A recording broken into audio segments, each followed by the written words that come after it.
선생님이 강의하신 오늘의 주제는 연대와 연합을 넘어 통합으로라고 합니다. 그리고 오늘 새로 오신 분들이 많으셔서요. 오늘 노무현 시민학교의 진행을 맡고 있는 저는 노무현재단 부산지역위원회 서은숙이라고 합니다. 반갑습니다. 테이블이 낮으니까 그걸 주시면 그렇게 하는 게 낫고요.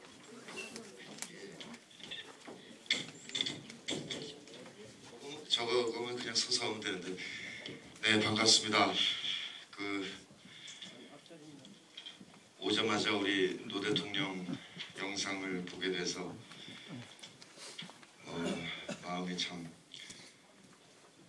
얘기를 어떻게 시작해야 될지 잘 모르겠습니다. 아무튼 오늘 80분으로 정해져 있다고 얘기 들었습니다. 그래서 60분 정도 얘기하고 한 20분 얘기 나누는 그런 정도로 하면 좋겠습니다. 제가 이 마지막으로 대통령 뵌 게 2008년 가을이었습니다. 그래서 그때 저는 대통령이 부산시장 한 번 더 출마하시죠 그랬습니다. 한 번 더 떨어지시죠. 그러면 다음번엔 되지 않겠습니까? 참 잔인하게도 얘기했죠. 그때 이제 말씀이 내가 여기 봉화에 왜 내려왔겠냐. 내가 여기 내려와 살면 열린우리당이 전국정당화 되는데 조금이라도 도움이 될까 싶어서 내려왔다. 그런 얘기를 하셨습니다. 근데 오랫동안 그 말을 잊고 있었죠. 그러다가 일주기 추모문화제 하면서 창원 공연할 때 그리고 6월 2일 선거 개표 결과 보면서 그 말이 다시 또 올랐습니다. 그러니까 유서에 집 가까운데 작은 비석 하나 세워라 라는 말을 유서를 읽었을 때 오죽 이 나라 꼬라지가 싫었으면 국립묘지를 거부하실까 이렇게 생각했었는데 창원에서 김두관 후보 창원 공연에서 김두관 후보 보고 또 6월 1일 날 김두관 후보 지원 유세하고 개표 보면서 그게 국립묘지가 싫어서가 아니라 죽어서도 나는 지역구도를 극복하는데 기여하겠다라는 뜻이었구나라는 것을 뒤늦게 깨달았죠. 그런 말씀하시는 분께 저는 부산에 출마하라고 말씀드렸는데 그렇게 하셨는데 저는 부산에 출마하시라고 해놓고 가만히 있을 수가 없는 거잖아요. 뭔가 해야 되겠다 이제 이런 생각이 들었습니다. 그래서 이제 지난해 8월 27일에 유쾌한 밀란 국민의 명령 제안서를 이제 올리고 시작을 했습니다. 사실은 선거 직후부터 고민을 했습니다. 어떻게 하면 2012년에 우리가 민주진보 정부를 세울 수 있을까? 그래서 그때도 제안을 드리긴 했었습니다. 참여정부 관계했던 분들께 국민 앞에 나가서 얘기를 해봅시다. 그래서 한 50만 예를 들면 그 정도가 모이면 그 힘을 가지고 민주당에게 제3지대에서 백지신당을 만들도록 한번 강요해 봅시다. 그런 제안을 드린 적이 있었는데 그게 이제 잘 진행이 안 돼서 그때 저는 이제 참여정부 참여한 사람도 아니고 또 참여정부 5년 동안 뭐를 하려고 했는지 사실 잘 모르는 부분도 많이 있거든요. 그러니까 제가 이렇게 자꾸 바깥에 나오면은 그걸 갖고 조선일보 하도 씹어 돌리니까 참여정부를 씹는데 저를 이용할 수 있는 거기 때문에 아예 잠적을 하고 살아서 실제로 잘 못 들었던 부분도 있고 그래서 그냥 관계했던 분들께 그런 제안만 드리고 저는 그냥 조용히 진행되는 추이를 봤다 그럴까요? 이제 그게 잘 진행이 안 됐었습니다. 이제 지난 8월 27일 시작을 했습니다. 어떻게 이길 거냐? 지금 이제 거리에서 말씀드린 건 이겁니다. 지금 이명박 정권 3년 국민들이 실망을 넘어 대단히 분노하고 있는데 내년 선거를 보면서 아무런 희망을 못 느끼고 있다. 그건 야당이 5개로 분열되어 있기 때문이고 특히나 가장 큰 정당인 민주당이 지역적인 한계를 갖고 있어서 국민의 영광을 받아내지 못하고 있기 때문이다. 그런데 정당들 스스로는 통합을 해낼 재간이 없다. 그러니 국민 100만 명이 모여서 그 국민의 힘으로 분열된 야당을 불러 모아서 단일 정당으로 묶어내야 합니다. 이렇게 이제 말씀을 드립니다. 사실 간단하죠. 그럼 그 얘기 듣고 이제 직감적으로 이제 참여를 해주시는 분들이 많이 계십니다. 근데 이제 이렇게 제안드리게 된 배경이랄까 이제 그걸 이제 풀어가봐야 되겠죠. 생각해봐야 되겠죠.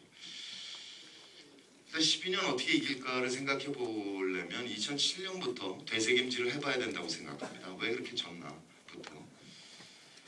그때 이제 이명박 박근혜 후보 똑같이 얘기하셨습니다. 하나는 민정부 10년이 경제를 죽였으니까 우리가 줄푸세로 살리겠다.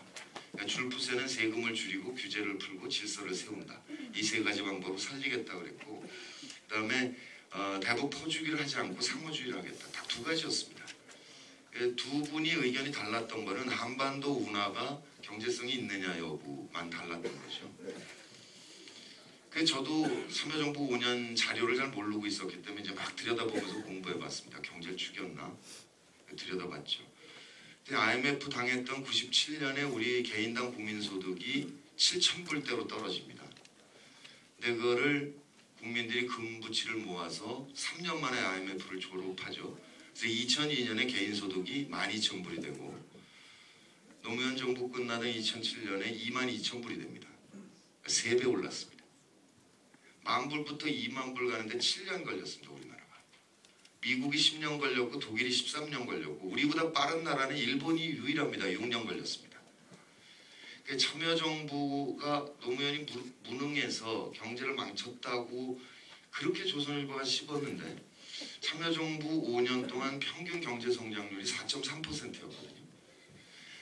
미국과 일본이 15,000불 소득 국가 시절에 3.2%고 지금 15,000불 국가는 2.3% 성장합니다. 그러니까 2배 성장했죠. 대단히 좋은 성적이죠. 근데 왜 죽었다는 것을 국민들이 믿었을까? 물론 조중동과 한나라당의 이제 대국민 사기극이 먹혀 들어간 거죠. 먹혀 들어간 이유는 뭘까? 뭐 여러 가지가 있겠죠.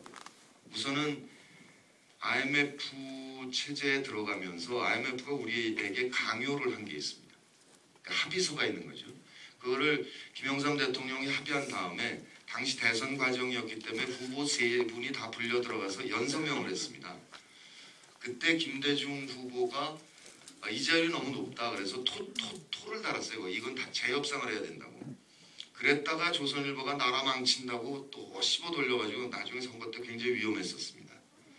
그때 제일 중요했던 게 뭐냐면 주식시장과 금융시장의 개방, 그 다음에 또 하나는 노동 유연성의 확보입니다. 그러니까 말이 그렇죠. 정치적인 표현이죠.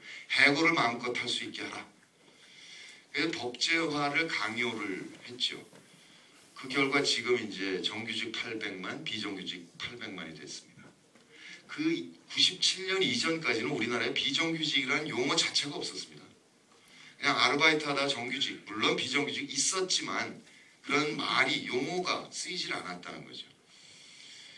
거기다 물론 땅값을 제때 못 잡은 게 아주 또 중요한 기능을 했다고 생각합니다. 그러니까 서민들의 삶이 팍팍해진 상태에서 그런 사기극이 이제 받아들여지는 거죠. 물론 참여정부 자체의 정치적인 실수도 있었다고 생각합니다. 그거는 이제 대연적이라든지 뭐 FTA 문제라든지 등등 해서 지지 기반이 흔들린 측면 이런 것들도 이제 같이 생각을 해봐야 되겠죠. 그래서 2007년 선거 상황은 그랬다는 얘기입니다.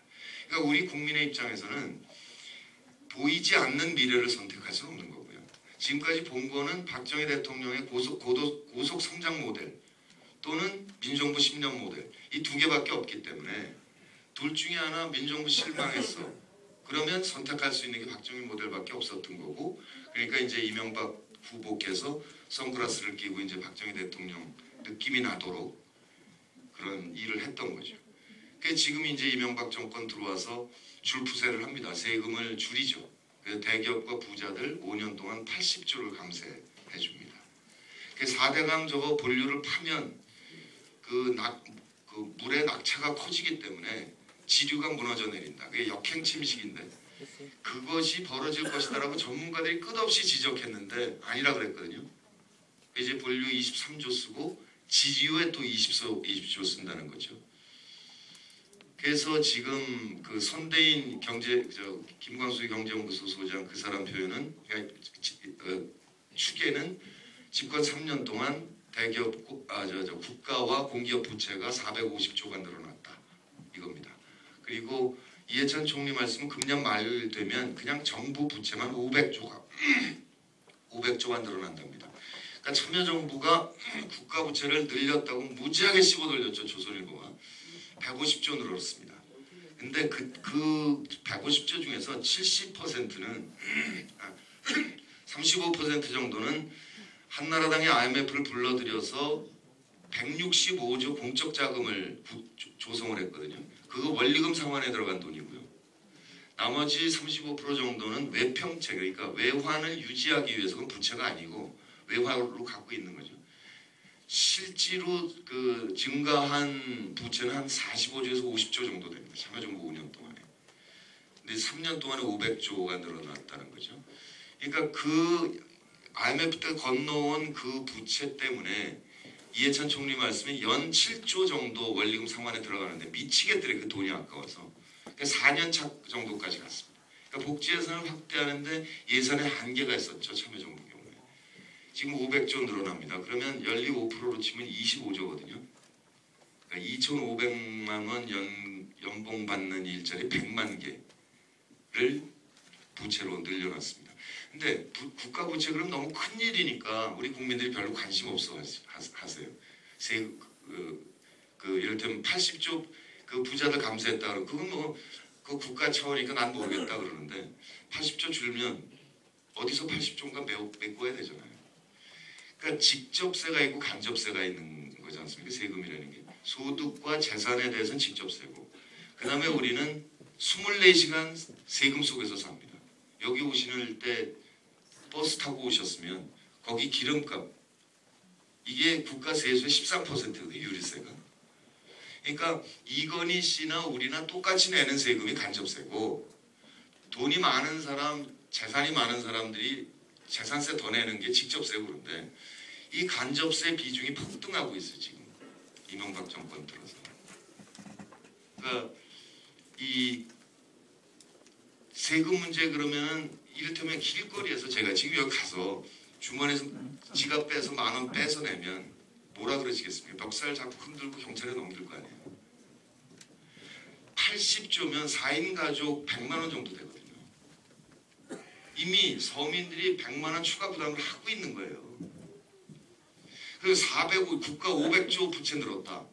그럼 가구당 500만 원인데 그냥 덤태기 쓰고 있는 거예요. 그 국민 전체가.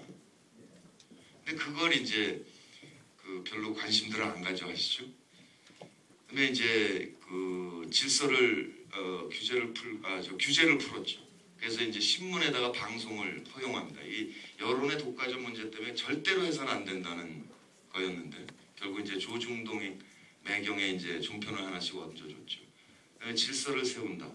초동 진압을 들어가죠. 용산 참사 같은 일이 벌어졌습니다. 이런 상황에서 그러면 이제 2007년을 되돌아봤을 때 이제 그런 상황으로 이제 이명박 정부는 지금 굴러가고 있는데 민정부 10년 또는 2007년 그 시절로부터 시작해서 과거에 대한 반성부터 해야 12년의 전망이 생기지 않겠습니까? 그럴 때 이제 노무현 대통령께서 직접 반성해 놓은 게 있습니다. 첫 번째는 민정부 10년이 노동을 놓쳐버렸다. 아무리 IMF의 강요였지만 그걸 어떻게든 적극적으로 방어해냈어야 되는데 충분하지 못했다.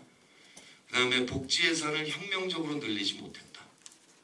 관료들한테 복지 예산 늘리자 그러고 막 연구하라 그러니까 안 됐는데 그냥 새빨간 색연필로 푹푹 그어가지고 늘렸어야 됐는데 못했다. FTA를 좀 너무 서둘렀다. 그런 반성을 하셨죠. 그 반성이 아주 중요한 앞으로 우리가 해내야 될 부분이라고 생각합니다. 그 다음에 하나는 정당 구조에 대한 얘기. 그러니까 길거리 나가서 아무리 이명박 정권 비판을 해도 잠깐 듣다 돌아가시거든요. 그 마음속에 뭐가 있냐면 민주정부 10년 너희들은 뭐가 잘났는데 너희들 이렇게 잘했어? 앞으로 잘할 수 있어? 그럼 그 민주 진보 진영의 반성 부분에서 아까 정책 부분은 말씀드립니다. 또 하나는 뭐냐? 분열입니다. 그러니까 한나라당 경우는 2002년에 민주당이 국민참여 경선 제도를 도입해서 대박을 냈습니다. 그거 그대로 배워가서 단단하게 안정화시켰어요. 그 국민참여 경선 제도를. 그리고 이를테면 뭐 조중동 포함해서 지금 친이와 친박 간에 친박을 아예 사찰을 해버리잖아요. 같은 정당 내에서 여당끼리. 그래도 안 쪼개져요. 저 정당은. 단단하게 예전부터 뿌리를 굳게 해온 정당인 거죠. 그러니까 이 지지 기반, 그러니까 탄탄하기도 한데다가 계속 진화를 해온 거죠. 그런데 이제 우리 민주진보 진영 경우는 그 자유주의 정당이라고 정착적으로는 얘기를 하는데 그냥 민주당 계열이라고 부릅시다. 이해하기 편하게. 민주당 계열과 진보당 계열로 분화가 돼 있습니다. 87년 6월 항쟁까지는 같이 했고 그 후에 분화가 됐고 분화된 상태에서 또 분열이 돼 있는 거죠. 그런데다가 제일 큰 정당인 민주당은 열린우리당 시절부터 시작해서 끝없이 당원 당규가 후퇴합니다. 역진화를 한 거죠. 지금 민주당의 당원 당규는 저건 당도 아닙니다. 그러니까 당원이 그 대의원, 국회의원, 지구당 위원장을 선출하지 못하게 돼 있어요. 당원에게 아무런 권한이 없는 거죠. 그러니까 당 대표와 조직 강화 등위가 지구당 위원장을 임명하면 지구당 위원장이 대의원을 임명하고 그럼 대의원이 다시 지구당 위원장 선출하고 이런 구조로 돼 있는 거죠. 그럼 이걸 어떻게 이제 해소해낼 것인가?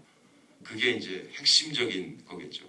그러니까 2012년 우리가 민주진보 중에 어떻게 하겠다라는 정책을 제시하는 것도 중요한데 정책을 백날 제시해봐야 제시하는 주체가 흔들려 있기 때문에 신뢰를 못 받는 거죠. 지금 민주당 누가, 참여당 누가, 민노당 누가 아무리 좋은 정책을 얘기한들 국민이 너희들 지금 그 상태 그대로 내년 선거를 치를 거야? 아니잖아. 믿음직한 상대가 아니라는 거죠. 그러니까 저 거리에 나가면서 절감하는 게 뭐냐면 정치는 연애다라는 것을 깨달았어요. 제가 이제 한 100여일 정도 거리 나갔거든요. 한 7개월 됐습니다. 곰곰이 느껴보는 거에 막 설명드리면 이분이 왜 와서 서명을 할까? 왜 회원 가입을 해주실까? 우리를 믿는 거잖아요. 우리 운동하는 사람들을 믿어주는 거예요. 마음을 열어주는 거잖아요. 그러니까 민주정부 10년에 대해서 국민들이 마음을 닫고 돌아앉아 버린 거예요. 마음이 떠나버린 연인인 거죠. 그 연인께 우리 잘할게요. 하고 가서 얘기를 하려면 우리 결혼한 다음에 뭐 35평 아파트에서 살고 무슨 디오스 뭐를 사고 뭐 이런 얘기를 한다고 돌아선 연인이 마음을 엽니까? 같이 결혼할 생각이 없는데 결혼한 다음에 뭘 할 거가 뭐가 중요해요. 내가 달라졌다. 내가 반성했다. 그거를 먼저 보여줘서 아 그래? 그러면 네가 얘기하는 거 들어볼까? 이렇게 돌아앉아 줘야 될 거예요. 그거는 지금과 같이 분열되어 있는 구조에서는 희망이 전혀 없는 거죠. 이거를 어떻게 묶어낼까? 선거공학적으로 얘기를 하자면 내년 경우에는 내년에는 12월에 대통령 선거가 있는데 4월에 국회의원 선거가 먼저 있어요. 그래서 4월 국회의원 선거에서 다수당이 된 정당의 후보가 국정안정을 위해서 다수당 후보를 지지해 주세요. 그러면 몇백만 표가 글로 가요. 그러니까 내년 선거는 4월 총선에서 그냥 탕가름이 날 수밖에 없어요. 그러면 4월 총선에서 이길 수 있는 몇 가지 요소. 하나는 지난 6.2 지방선거에서 조금 완화된 지역 대결 구도를 조금 더 완화해야 돼요. 두 번째는 정당권의 바깥에 있는 20, 30대 2세대들을 능동적으로 참여할 수 있는 환경을 만들어줘야 돼요. 그러니까 이 20, 30대 경우는 우리 윗세대들하고 전혀 판이에요. 상대적으로 경제적으로 풍요로운 데 살았고 성장했고 민주정부 10년을 만끽했기 때문에 소위 자유주의적 진보가 대부분이에요. 그게 촛불 세대들이죠. 이 사람들이 어떻게 적극적으로 움직일 거냐. 세 번째는 이 중간 계층이 어떻게 민주진보 진영 쪽으로 표를 줄 거냐.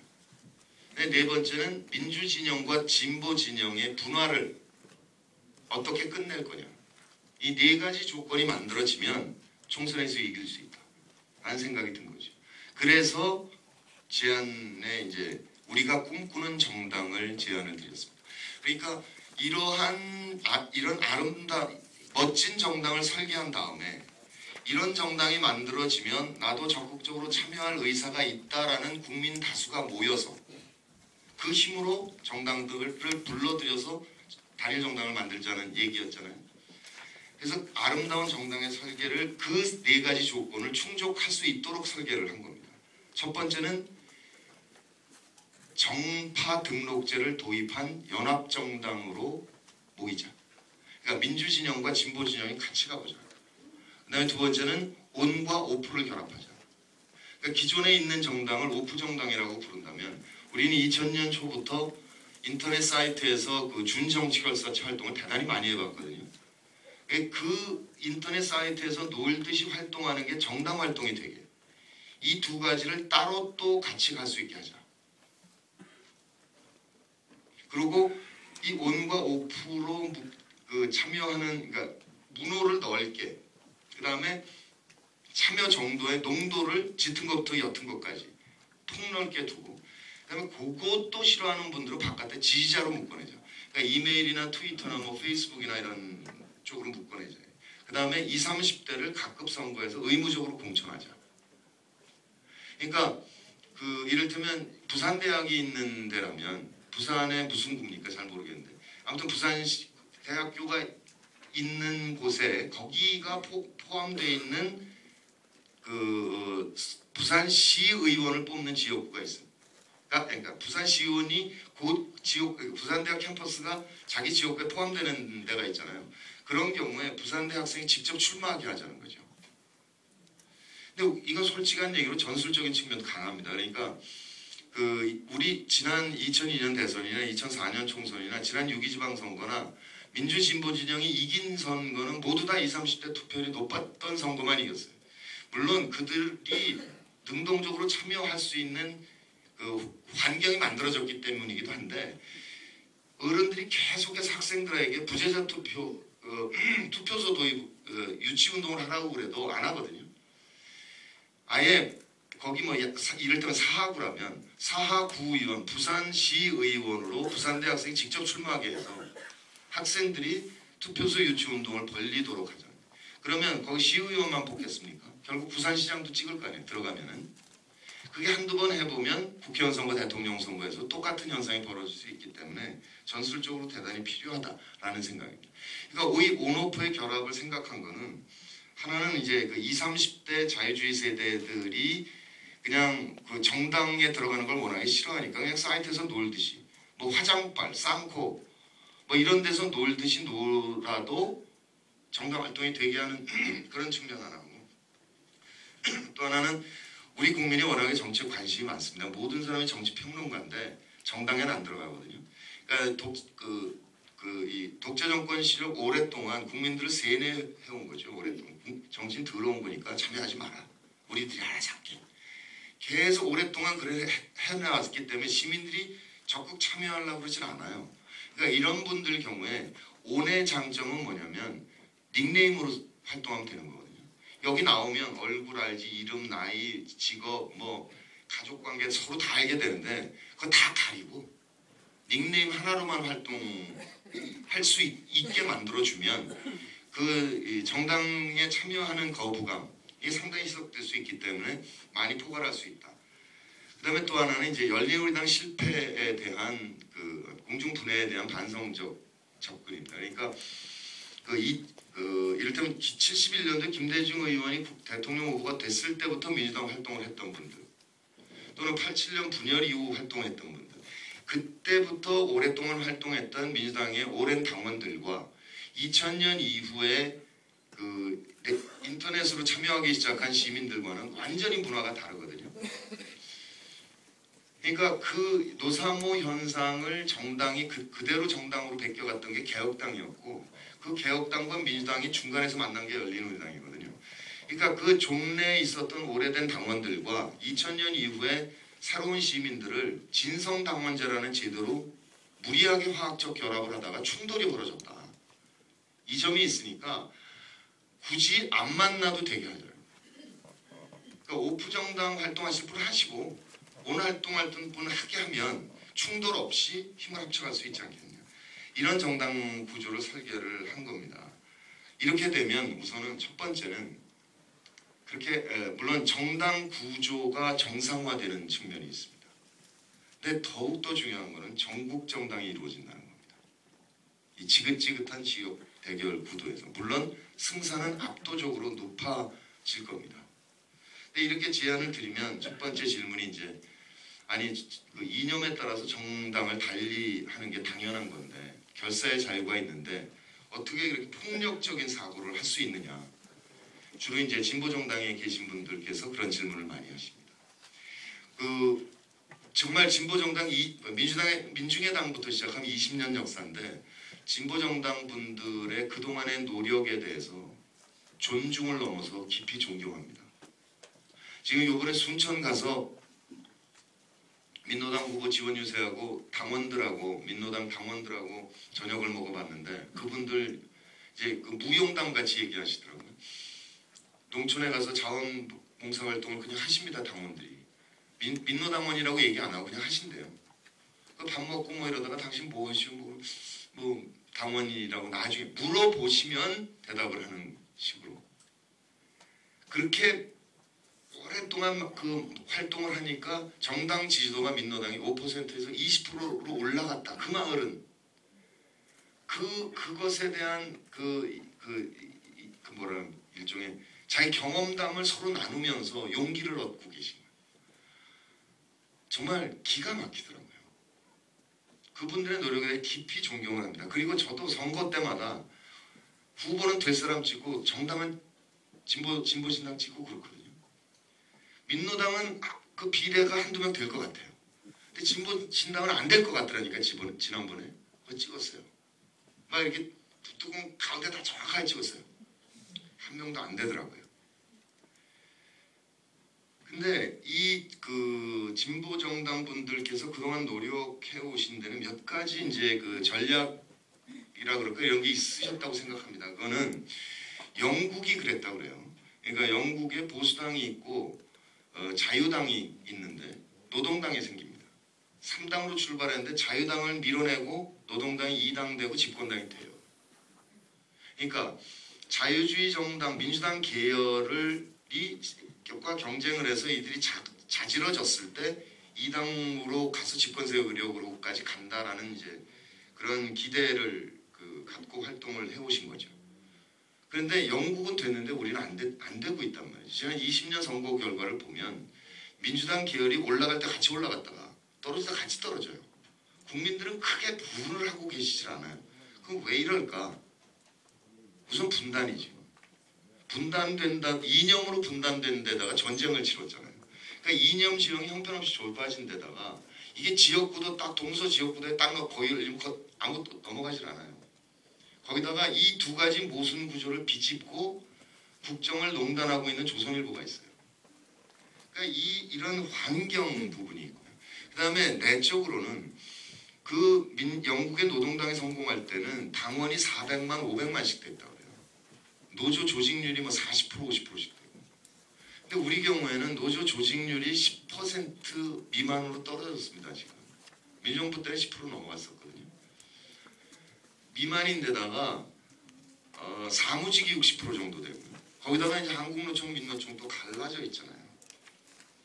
그건 노동계 내적의 문제겠죠. 그다음에 또 하나는 선거 제도의 문제입니다. 결선 투표가 없는 소선거구제라는 거예요. 1등만 당선되는. 그러니까 결선 투표라는 거는 여러 명이 출마해서 1차 투표를 한 다음에 1, 2등을 놓고 다시 투표하는 거거든요. 이제 프랑스 같은 경우 그렇게 하죠. 또는 독일 같은 경우에는 그냥 정당이 쭉 여러 개가 나와서 정당을 투표를 해버려요. 그래서 정당의 득표율이 의석수하고 그냥 비슷하게 가요. 근데 우리 경우에는 뭐 부산 뭐 다 그렇죠. 부산 한나라당이 한 55% 정도 득표하면 의석수는 90%가 넘어가요. 전라북도도 민주당이 한 60% 받고 의석수 100%예요. 이게 어긋나기 때문에 거기다가 그런 선거구제인데다가 비례대표가 5분의 1 정도밖에 안 된다는 거예요. 그러니까 이거는 양당제를 강요하는 선거제도입니다. 그러니까 민주노동당이 울산이나 창원이나 거제 같은 노동자 밀집 지역에서는 당선이 가능해요. 그 이외 지역에서는 당선할 방법이 없는 거예요. 그러니까 우리가 다당제인 걸로 보이는 거는 87년 이후에 지역으로 나뉘어서 쪼개 먹었기 때문에 다당제인 거지, 선거 제도 자체는 양당제를 강요하는 구조라는 거죠. 그러니까 이런 환경 속에서 영국의 예 같은 것이 이루어지기가 쉽지가 않다라는 거예요. 또 한편에서는 이제 그 민주당 계열이에서 진보적인 생각을 갖는 분이 쪼개져 나와서 진보 진영과 합치고, 그래서 민주당 계열의 보수적인 분들이 제3당으로 떨어져 가는 구조, 이것도 이제 상정을 하셨던 것 같아요. 현실적으로는 불가능하거든요.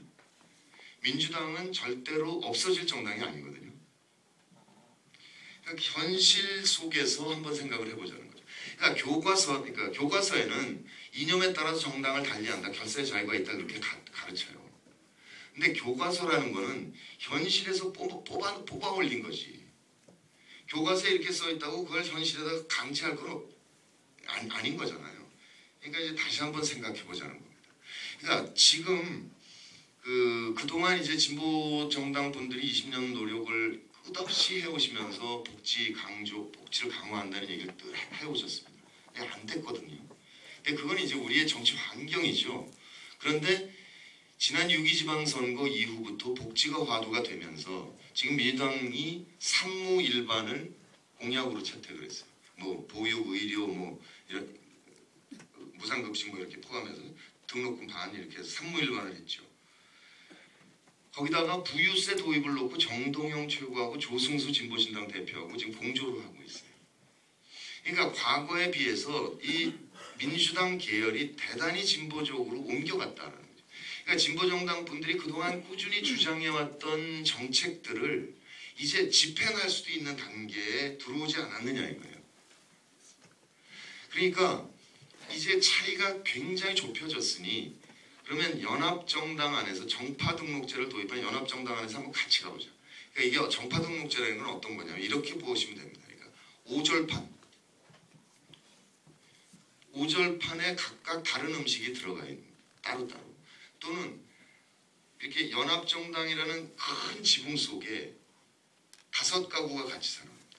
그러니까 민노당, 참여당, 진보신당이 당을 통째로 들고 들어와서 같이 가고 한 정당 안에서.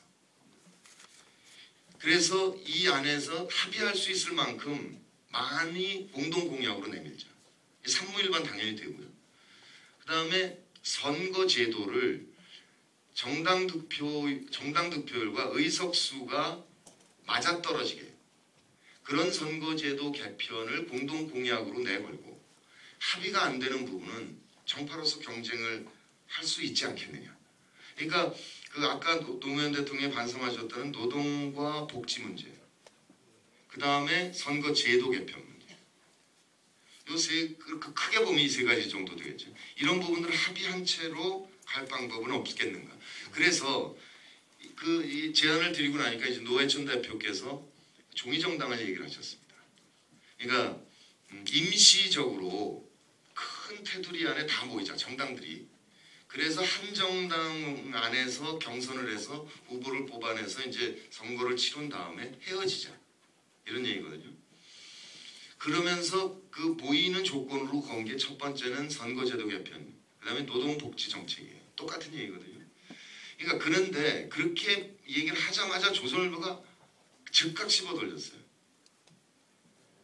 선거용으로 그렇게 편법을 부려도 좋은가, 이런 비난이거든요. 이 비난은 넘어갈 방법이 없어요. 그러니까 노회찬 대표께 말씀드리고 싶은 건 그거죠. 연합정당 안에 모이자. 그래서 선거를 치르는데 선거 끝나자마자 헤어진다 그러지 말고 선거제도 개편에 성공하면 헤어진다 그러자. 그러면 정치적 명분이 뚜렷하기 때문에 그건 비난 안 당할 수 있거든요. 그러면 우리가 제안드리는 이 국민의 명령이 제안드리는 연합정당과 성격이 같아지는 거죠. 노회찬 대표가 주장하시는 게. 그러니까 지금 이를테면 지금 선거 제도 개편이 안 됐기 때문에 소선거구 제도 하에서 존립을 걱정할 수밖에 없지 않냐는 게 진보 정당들은. 그러니까 그렇게 하지 말고 일단 단일 정당 안에 진보 정파로 정체성을 유지하면서 제1야당의 진보 정파가 됐다가 선거 끝나고 집권 여당에서 노동부 장관, 복지부 장관을 담당하는 정파로, 그 다음에 민주정부 10년 동안 남북관계가 현재 완화되는 게 보였잖아요. 그러니까 지역 대결 구도가 지금 조금씩 완화되기 시작한 부분이 있잖아요. 그러니까 연합정당이라는 전국정당을 만들어서 집권을 하고 시간이 지나면 남북관계도 완화되고 동서 지역 구도도 완화되기 시작한단 말이죠. 그럼 극우가 설 발판이 줄어들기 시작할 거예요. 한나라당과 조선일보가. 그러니까 조선일보와 한나라당의 극우적 색채를 가진 사람들. 지지관이 무너져 내려가면 전체적으로 정치 지형이 진보 쪽으로 옮겨간다는 거죠. 그러니까 지금 국민 없이 정당들끼리만 통합을 해내도 진보적인 분들이 과반은 됩니다. 386이 나이가 들었기 때문에. 민주당 안에서 386들이 이미 그 전에 보좌관, 참모의 역할을 하다가 이제 정치의 주체로 나서기 시작했거든요. 그게 이제 이인영 최고가 처음 나타난 거죠. 그러니까 지금 국민 없이도 되지만 우리는 정당들끼리 하라는 얘기가 아니고 국민 100만이 모일 테니 이 안에서 모여보자는 거죠. 그럼 여기에 적극적으로 참여하는 국민이라는 것은 상대적으로 진보적인 국민들이기 때문에 훨씬 더 유리할 것이다. 그러니까 그렇게 해서 시간이 가면 끝내 집권 세력으로 가는데 이게 최선의 방법이 아니겠는가. 이제 이렇게 진보 정당 분들께 이제 제안을 드리는 거죠. 그럼 이제 또 질문이 나올 수 있습니다. 불편하니까 민주당을 제외하고 나머지가 다 합칠게. 그러니까 민주당을 제외한 나머지가 진보 대통합을 이룬 다음에 힘 대 힘으로 민주당과 선거 연대를 하면 왜 안 되느냐 이런 질문이 가능합니다. 왜 그렇게 진보 대통합을 생각하시냐면 지난해 6.2 지방선거에서 1차 합의를 했어요. 어떻게 선거연대를 중앙에서 합의가 됐어요. 그때 서울에서 구청장 5개를 작은 정당에 할애하고 합의를 했거든요.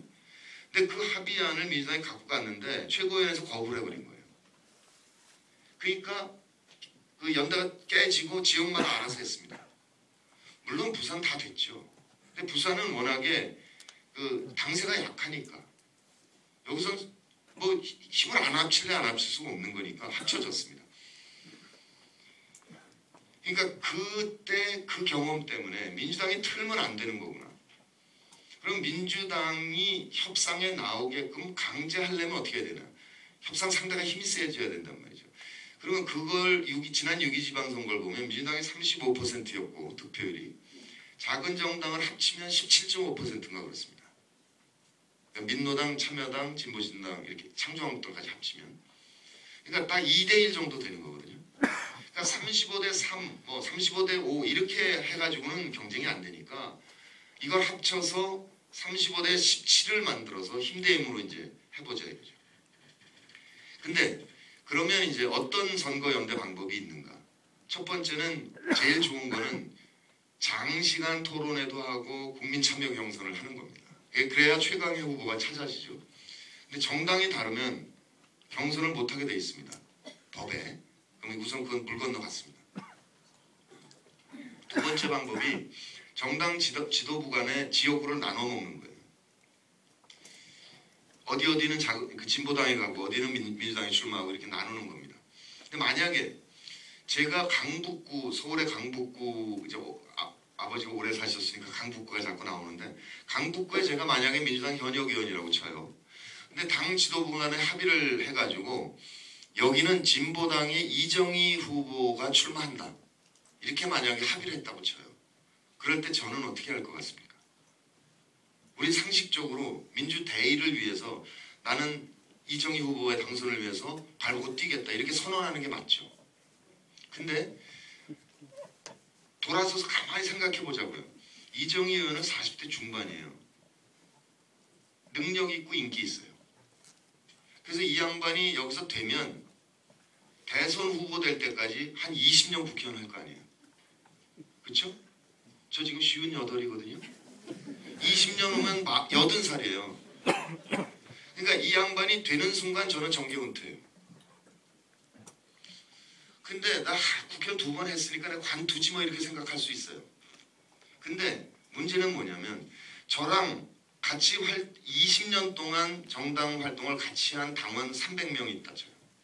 이 사람들이 내가 한 번 더 하고 은퇴하면 내가 국회의원 이어받아야지 라는 분이 계시고, 강북구청장, 서울시의원, 강북구의원, 현역과 지망생들이 있어요.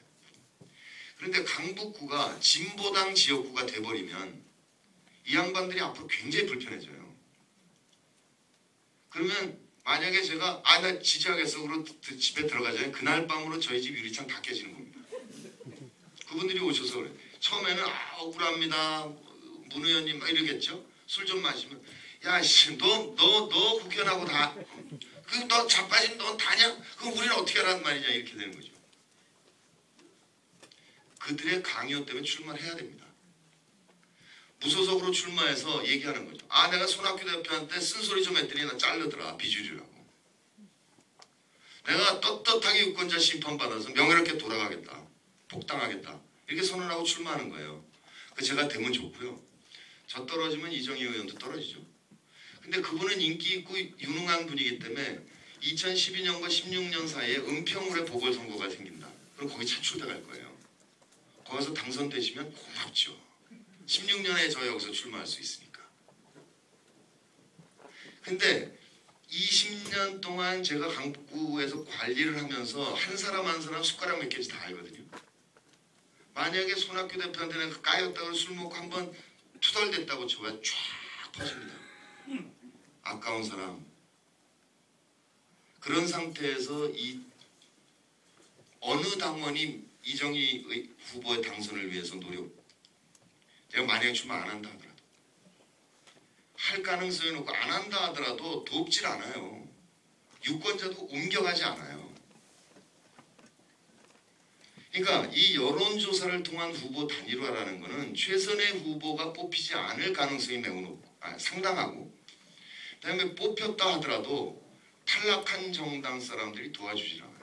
그게 은평을 보궐선거나 경기도지사 선거에서 그대로 드러났죠. 지금 순천도 지금 지지고 걷고 있는 거죠. 지도부 간에 무공천 다 탈당해서 출마하지 않습니까? 근데 그러니까 여론조사를 통한 후보 단일화로 선거를 치른다 했을 때 승산이 전혀 없다고 생각하는 건 아니에요. 있을 수는 있어요. 그런데 승산이 낮아진다는 거가 있고요. 그다음에 또 하나는 여론조사는 지명도 싸움이거든요. 여기 혹시 김기식 아시는 분 계세요? 김기식이라고 참여연대 정책실장을 오래 한 아주 유능한 시민사회 활동가가 있습니다. 만나 얘기해보면 경탄스러울 정도로 온 국정에 대한 정책을 빠삭하게 알고 있습니다. 인지도가 1%도 안 돼요. 어느 여론조사를 한다고 이기겠냐고요. 그러니까 진보 정당들, 그 다음에 시민사회 활동가들이 활동 경험이 쌓이면 정치로 옮겨가는 게 당연한 순서, 당연하지는 않지만 바람직한 현상이거든요. 신인들에게 압도적으로 불리한 거예요. 그런데 지금 이제 논의가 많이 되고 있습니다. 여러 갈래로. 그러함에도 불구하고 잘 되기를 간절히 원합니다. 민주당을 제외한 진보 대통령. 왜냐하면 논의가 단순해지니까. 근데 정말로 동의가 안 되는 건 뭐냐면, 그렇게 했을 때 뭐가 남냐? 민주당을 지금 민주당 그대로 방치한다는 겁니다. 전국 정당이 안 만들어진다는 거예요. 정당 구조의 정상화가 이루어지지 않는다는 거예요. 한나라당은 민주정부 10년 동안에 처음에 국민의 정부 때는 조선일보만 저주했어요. 근데 그 저주 마케팅이 성공하는 걸 보면서 동아일보, 중앙일보, 문화일보 다 따라갔어요. 그 참여정부는 완전히 융단 폭격을 했어요. 정당 스스로 결속하면서 진화했죠. 당 구조가 한나라당은. 거기다 뉴라이트 형성했죠. 쫙 바깥으로. 그리고 조중동 묶었죠. 집권하고 나서는 4대 권력기관을 망나니로 쓰고 있잖아요. 이렇게 단단하게 동맹을 맺고 있는데 우리는 민주당 계열과 진보당 계열로 분립돼 있고 거기다가 또 2개, 3개씩으로 갈라져 있는 거예요. 이런 상태로 어떻게 하겠냐. 그런데 다 묶이면 연합정당 안에 다 묶이면 이길 수 있다는 거 알아요. 다 알아요. 근데 이제 여러 가지 얘기를 하세요. 이 정책과 이념이 달라서 못하겠다. 또는 민주당이 개혁될 것 같지 않아서 못하겠다. 이 2가지 얘기하시거든요. 근데 그 바닥에 보면 뭐냐면 핵심은 민주당이 합쳐졌을 때 민주당의 현재 당원 구조 때문에 경쟁이 안 된다는 두려움이에요. 한마디로. 지금 민주당의 당원이 대략 35만 평소에 35만 정도 됩니다. 대선 때는 한 200만씩 합니다.